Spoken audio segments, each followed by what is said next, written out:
Hi guys, it's Sunday the 11th of August and we're headed down to London to see PROM number 31. It's Anne-Sophie Mutter playing the Brahms and Daniel Barenboim, which means that it's Daniel Barenboim conducting, which means that it's the West Divan Orchestra, and that's very pertinent for the moment of history we're living through at the moment, where it seems like Israel is maybe poised to attack Iran, bombing Lebanon and the ongoing issues in Gaza. Here we have an orchestra which is like a modern day miracle, conducted by Daniel Barenboim, where we have Arab and Israeli players performing together. So it's a good time, I think, to be going to that particular PROM. I've never seen Anne-Sophie Mutter nor Daniel Barenboim, so it'll be a first for me for both of those, so it's exciting. I will probably sit in my seat during the violin concerto, and then I might be tempted to head up to the gods, as they say, to get like a panoramic view of the hall, the Royal Albert Hall, for the symphony performance to follow. If you haven't been to the PROMS and the Royal Albert Hall before, I'm going to try and capture some footage of the Royal Albert Hall and the surrounding area, but also I've got a couple of things in mind to do before the PROM, because we're down for the day and the PROM is at 7:30ish, so there's plenty of time to do a couple of musical discoveries. So join me as I travel down to London and go and check out the PROMs. Let's jump on the train.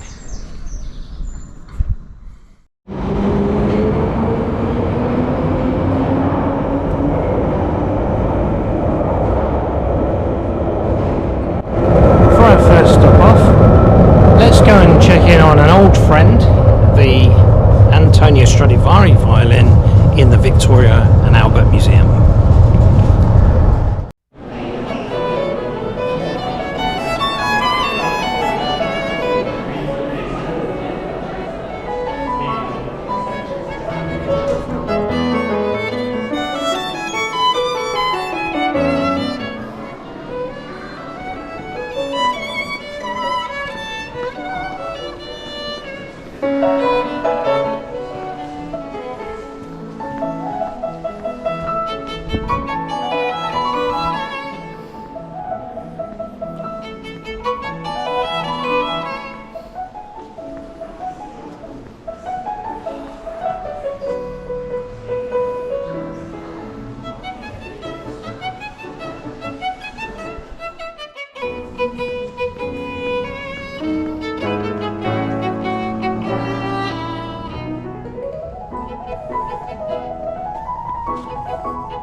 $16.99 Antonio Stradivari.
Always good to pop in and see the 1699 Stradivarius at the V&A. Now let's see if we can gain entrance to the Royal College of Music Museum, which is, I think, just a bit further down the tunnel. Let's check it out.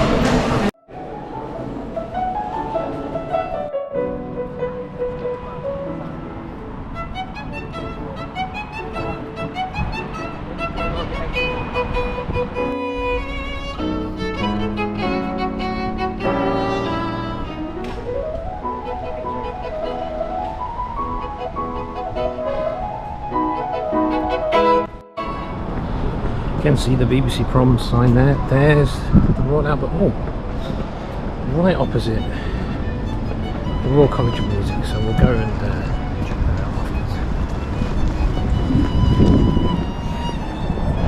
That's where we'll be tonight.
Enrico Catanar, Violin 2 in 1661.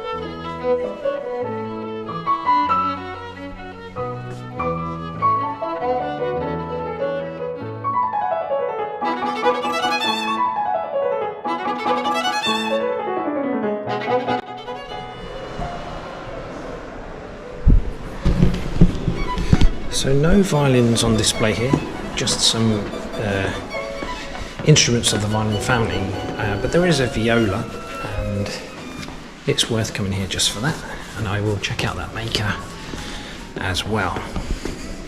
So now let's head over to the Royal Albert Hall and just have a little tour of where we're going to be later for the concert.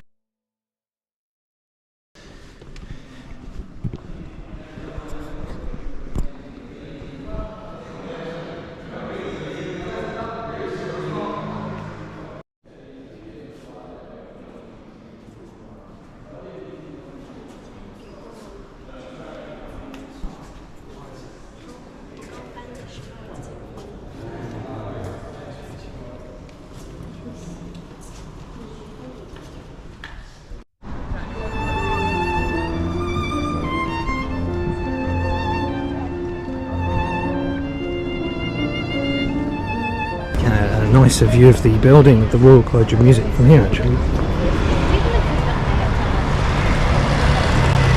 I can hear some students practicing the piano.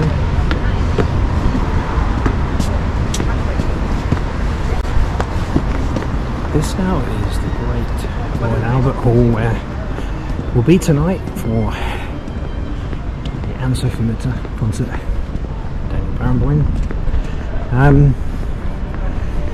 So we'll do a little walk around the building and later on I'll show you inside, and there's also some fantastic grounds and statues nearby, so I'll show you all of that as well.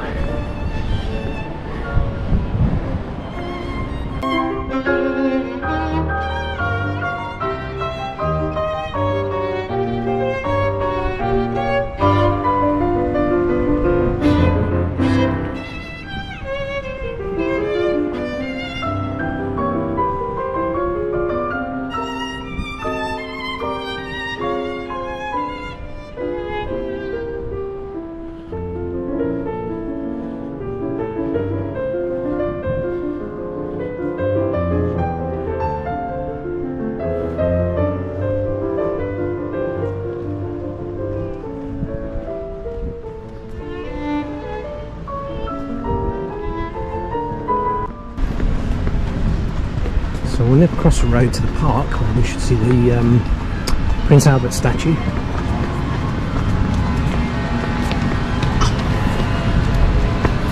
I'm looking out to see if there's any posters up of that for Anne-Sophie Mutter.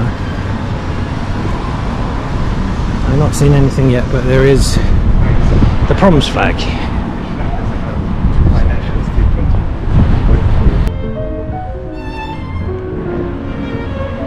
This park is absolutely wonderful.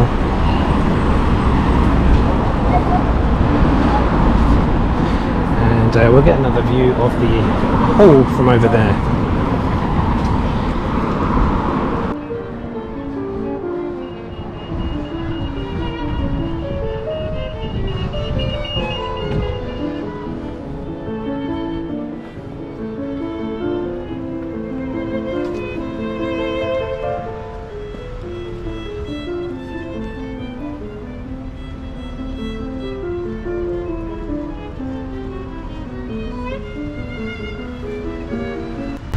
It's all the way up to the 14th of September, so over a month to go of PROMs. But today I think I've chose the good one for violinists.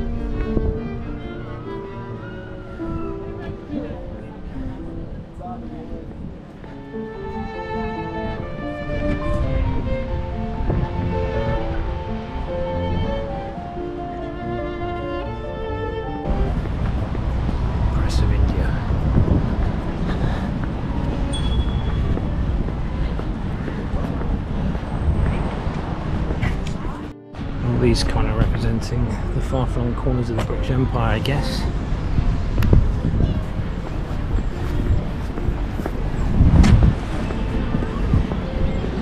And a lovely park here. Sometimes they have like events on here, things you can do. And it's an absolutely sweltering day. It's probably the hottest day of the year so far, I reckon. 27, 29. Check.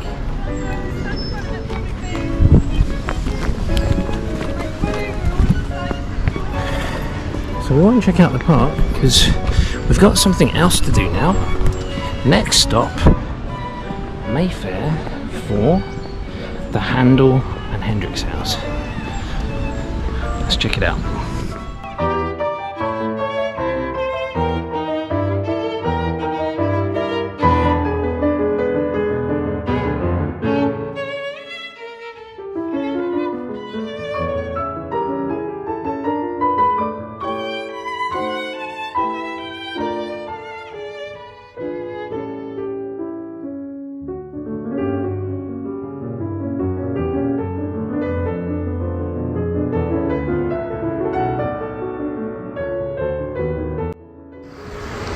We're here at the Royal Albert Hall for PROM 31, Anne-Sophie Mutter and Daniel Barenboim and the West Divan Orchestra, and I've just come across a very interesting plaque which will be of interest certainly for Heifetz fans of the building where the flat was that where Sir Malcolm Sargent lived. Of course, Sir Malcolm Sargent, famous for conducting Heifetz, not least in the Scottish Fantasy, which was a transcendental performance by Heifetz.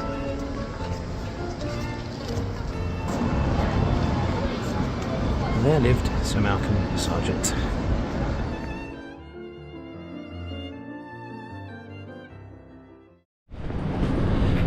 So we've arrived in Mayfair and making my way over to the Handel and Hendrix house where the composer Handel lived, and later in the 60s, for a short while, the great guitarist Jimi Hendrix also lived.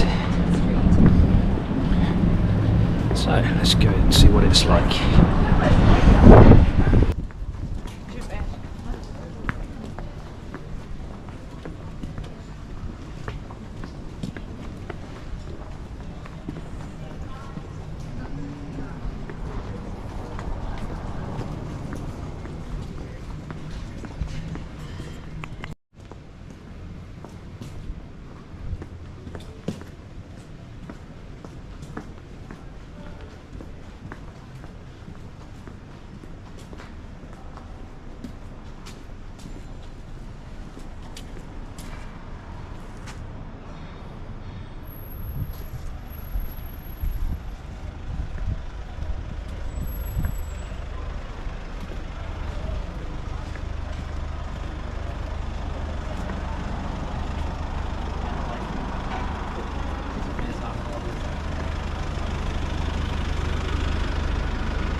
Arrived here at the Handel Hendrix house in Mayfair.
Been a really blisteringly hot day today, 27 degrees in London, and looking at the forecast, looks like it's going to be 33 tomorrow, so definitely probably the hottest time of the year so far, hottest period of the year. And so I've made it to the hotel. We've checked into the Doubletree by Hilton, South Kensington. Perfect location to go walk to the proms and then walk back and crash out after the concert later. So I'll just show you what the room looks like in case you ever plan to come into town to see a prom. Not bad at all. And there'll be 2 adults, 2 kids in here, because the family are at the theatre watching The Lion King. So there we are. Cool.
So the prom is over. I'm heading back now to my hotel room. I just wanted to give a couple of thoughts on how I felt after that performance. You're usually tired after a classical performance. When you go to a rock concert, you're electrified and pumped up. When you go to a classical concert, often you are exhausted because of the sheer concentration effort that's required. So my take on Anne-Sophie Mutter's playing, it was truly wonderful. German player playing a very dramatic piece. I did notice she was not using a chin rest from what I could see. A shoulder rest, sorry. She was not using a shoulder rest. So Heifetz would be happy with that piece. And she gave an excellent rendition.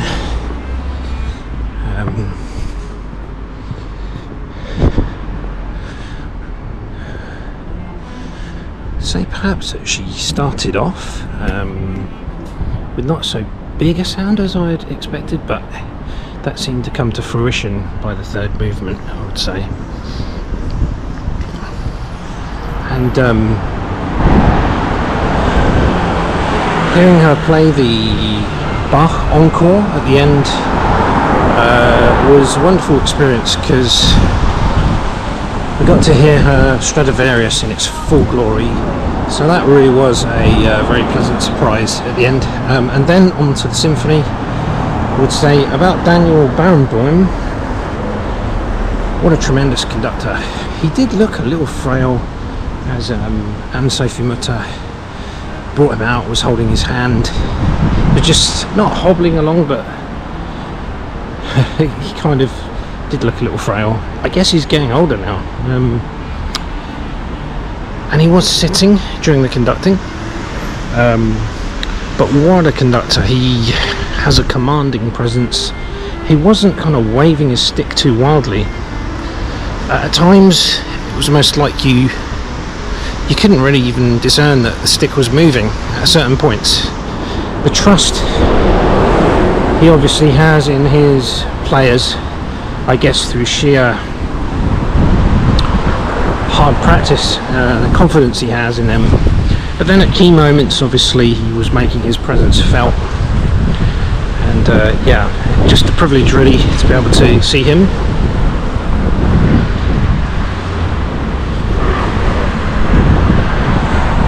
And of course,